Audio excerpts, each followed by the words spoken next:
Kita sudah menyaksikan baik di media sosial, di televisi, bagaimana kayu atau pohon-pohon besar gelondongan itu ikut terbawa arus.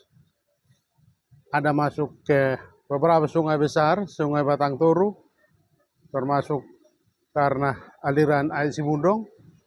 Kita lihat di kejadian malapetaka atau bencana yang terjadi di Tapanuli Tengah, Sibolga, Tapanuli Utara, dan Tapanuli Selatan. Kayu-kayu itu tidak bisa tidak, itu adalah karena ulah dari manusia. Bukan karena tumbang lalu dibawa arus, tetapi sebenarnya sebelumnya sudah dipotong dan disiapkan untuk dibawa ke tempat pabrik. Ini satu peringatan besar karena bencana yang terjadi tentu karena cuaca dan tetapi ulah manusia juga kita harus kritisi.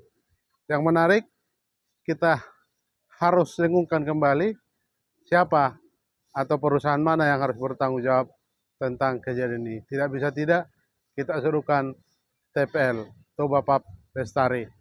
Inilah perusahaan yang dia anggap merusak alam Tanah Batak. Dan siapa di balik itu? Sukamto Tanoto. Dia seorang pengusaha yang selama ini sangat aman, tidak pernah tersentuh oleh hukum. Dia orang kaya yang tinggal di Singapura. Orang Indonesia yang dulu hanya memulai bisnis dari bengkel, spare part, kemudian menjadi kaya raya karena pemerintah memberikan kesempatan bagi dia mendapat konsesi dari pemerintah dan mengelola hutan yang lestari. Terutama ketika dia dirikan Indorayon dan diganti namanya TPL, tetap juga kita melihat bahwa Sukamto Tanoto adalah orang yang bertanggung jawab dalam hal ini.